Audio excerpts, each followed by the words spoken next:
Messieurs les présidents, messieurs les ambassadeurs, madame la députée, chers amis, bonjour à tous, ou plutôt d'ailleurs bonjour à toutes et à tous, devrais-je dire, maintenant. Je voudrais, sans revenir sur les propos qu'a énoncés Alexandre Villegrain, confirmer que le CIAN a poursuivi son action essentiellement en visibilité et en influence, en capacité d'influence, cette année, et vous dire que si nous le faisons, et je crois qu'il y a une dynamique qui nous conduit, si nous le faisons, ça n'est pas pour le plaisir d'être entendu ou d'être vu, mais c'est pour défendre des convictions. Et la première conviction, je vous le rappelle, qui nous guide et que nous avons en nous-mêmes, c'est que c'est l'entreprise qui est créatrice de richesse, notamment en Afrique, et seule l'entreprise, de richesse primaire. Deuxième conviction, qui dépend de la première, tout ce qui est bon pour l'Afrique est bon pour l'entreprise, et tout ce qui est bon pour l'entreprise est bon pour l'Afrique. Donc toute politique qui consiste à sevrer les entreprises, à les brider, à les empêcher de se développer, est au fond une politique qui est mauvaise pour le développement. C'est ça qu'on martèle, que l'on essaie de faire valoir dans tous les domaines. C'est pourquoi la question de l'environnement des affaires, du climat, de l'écologie, de la fiscalité, de la place de la France, de la francophonie, voilà pourquoi nous intervenons sur tous ces sujets. Ce n'est pas pour le plaisir d'élargir notre champ d'action, mais c'est pour défendre ses convictions. Alors, vous comprendrez que nous avons donc développé et continué à développer des nouvelles actions, et je ne peux pas laisser passer l'occasion de cette rencontre aujourd'hui, où vous êtes très nombreux, pour vous donner 3-4 points d'actualité qui se placent dans ce cadre-là. Le premier point, Alexandre l'a dit, nous avons décidé de lancer en 2017 une collection de livres qui s'appelle Les Cahiers du CIAN. Comme tu l'as dit, Alexandre, le premier a trait au digital et le deuxième a trait au dialogue public-privé. Ces deux livres, vous les trouverez à la sortie si vous le voulez. Ils sont à votre disposition en vente au modique prix de 20 €. Donc n'hésitez pas à les prendre. Je crois qu'ils sont très utiles et ils sont déjà en réédition. C'est dire qu'ils rencontrent un certain succès. La deuxième chose que je voulais vous dire, c'est que nous avons, comme l'a aussi dit Alexandre, des commissions permanentes, et je voulais vous signaler que nous en avons créé des nouvelles, et notamment une qui a trait au digital, qui est présidée par Jean-Michel Huette, l'auteur du livre sur le digital. Elle s'est déjà réunie, et il me semble que dans le contexte actuel, ça manquait à la palette d'action du CIAN d'avoir une commission qui d'ailleurs a rencontré un grand succès. La première réunion a réuni plus de 50 personnes. Donc c'est pour vous dire que c'est un sujet qu'on va prendre à bras-le-corps. Il y en a un deuxième auquel on va s'intéresser, pas encore sous forme de commission, mais pour l'instant sous forme d'un colloque qui aura lieu le 9 février, si vous voulez venir, allez sur le site et vous pouvez vous inscrire, qui aura trait à l'économie circulaire. Pour les rares dans cette pièce qui ne sauraient pas ce que c'est, je rappelle que l'économie circulaire, ça consiste à traiter les déchets et à avoir un comportement écologique tout en faisant du bénéfice des entreprises, en gros. Voilà. Donc c'est ça qu'on va traiter, et si on sent une appétence et une nécessité d'aller plus loin, nous créerons là aussi une commission, qui sera une nouvelle commission, sur l'économie circulaire. Le troisième point que je voulais vous signaler, c'est que nous poursuivons notre action sur les programmes sur le terrain, le premier étant RH Excellence Afrique, tu l'as dit aussi Alexandre, qui a trait à l'amélioration de l'enseignement professionnel en Afrique. Ce que je voulais simplement vous dire, c'est deux choses. La première, c'est que nous avons conclu un accord de financement avec l'AFD dans le courant de 2017. Donc l'AFD nous soutient dans cette affaire et je remercie ses représentants ici présents. Et la deuxième chose, c'est que nous avons évidemment entamé un processus d'accélération et nous allons avoir besoin de plus en plus des entreprises.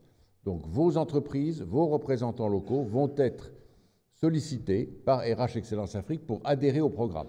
Il ne s'agit pas d'une question d'argent, il ne s'agit pas non plus de beaucoup de temps, mais il s'agit de marquer une volonté qui est que l'enseignement professionnel en Afrique doit franchir une étape importante. C'est, à mon avis, un des écueils graves qui gêne le développement de l'Afrique, c'est la faiblesse de l'enseignement et de l'emploi pour les jeunes. Donc c'est quelque chose auquel on veut s'attacher avec vous. Et le deuxième programme, qui n'existe pas encore, mais j'espère que l'année prochaine on pourra vous dire qu'il existe, et qui va être soumis au conseil d'administration du CIAN le 7 ou le 8 ou le 9 avril, c'est attrait à la santé. Il va s'appeler, s'il est décidé, Santé Entreprise en Afrique. Et l'idée est très simple, c'est que, évidemment, les questions de santé et les 3-4 maladies tueuses en Afrique sont un sujet absolument important pour nos entreprises, pour l'environnement, pour le développement, etc., etc. Je vous ramène à ce que j'ai dit au début. Et que les entreprises peuvent être un vecteur extraordinaire pour améliorer, non pas éradiquer ces maladies, mais en améliorer le traitement, le diagnostic et la formation. C'est ça l'idée, c'est d'utiliser le vecteur des entreprises avec des moyens financiers des bailleurs de fonds, donc pas d'argent demandé particulièrement aux entreprises, mais utiliser leurs moyens pour diffuser des bonnes pratiques de santé et donc améliorer l'environnement général de la santé en Afrique. Donc ça, c'est un deuxième programme. Un programme, ça veut dire une entité juridique créée pour cela, un directeur, une équipe et un budget. 3 petites nouvelles encore que je voulais vous dire. Nous allons lancer en 2018 le baromètre de l'opinion des leaders africains. Donc on va lancer une enquête qui aura lieu d'une manière régulière parce que c'est un baromètre. Comme il y a le baromètre du moral des chefs d'entreprise en France, les personnalités préférées des Français par le JDD, eh bien le CIAD va lancer une étude qui s'appellera le baromètre des leaders d'opinion. Vous aurez dedans des chefs d'entreprise, des politiques, mais aussi des grands sportifs, ou des intellectuels ou des professeurs. Je pense que c'est quelque chose qui pourra nous aider pour connaître sociologiquement la composition de ceux qui font l'opinion, et ça pourra aussi nous aider dans la vision que nous avons de notre continent. Deuxième petite nouvelle, nous allons aussi réfléchir dans un autre registre, qui est quelque chose d'assez nouveau aussi, qui est l'économie du sport. L'Afrique va avoir 2,4 milliards d'habitants dans quelques années. Vous imaginez bien que ce continent va cesser d'être pourvoyeur de grands athlètes pour l'Europe et va développer lui-même le business du sport. Inutile de vous rappeler que, par exemple, les droits de la Ligue 1 en France sont vendus à peu près 600 millions d'euros. Et donc, je ne dis pas que ces chiffres-là arriveront pour demain en Afrique, mais je pense que la question du sport, l'émergence des classes moyennes va devenir un vrai sujet pour nos entreprises. Et l'économie du sport, ce n'est pas quelque chose avec des paillettes ou que avec des paillettes, c'est aussi un vrai calcul économique. Et il faut le traiter sérieusement. Et donc, il me semble que c'est un sujet dont le CIAN, très utilement, pourrait se saisir. Donc, nous travaillons avec un groupement, par exemple, de tous les acteurs du sport, spectacle ou business ou professionnel en France, qui s'appelle Sportsora. Et donc, vous serez informés, sans doute, de nouvelles importantes dans les prochains jours sur l'économie du sport. Et le dernier point, c'est le sujet de la diaspora. Le président de la Chambre de commerce a indiqué que la Chambre de commerce était associée au colloque sur la diaspora, à l'égide d'ailleurs de l'Élysée, qui aura lieu le 6 avril à la Porte-Maillot. Eh bien, le CIAN va aussi s'associer à cet événement en tant que partenaire institutionnel, toujours dans l'idée de soutenir la création d'entreprises, notamment par les Africains eux-mêmes. Je répète, tout ce qui est bon pour l'Afrique et sa croissance est bon pour les entreprises et réciproquement.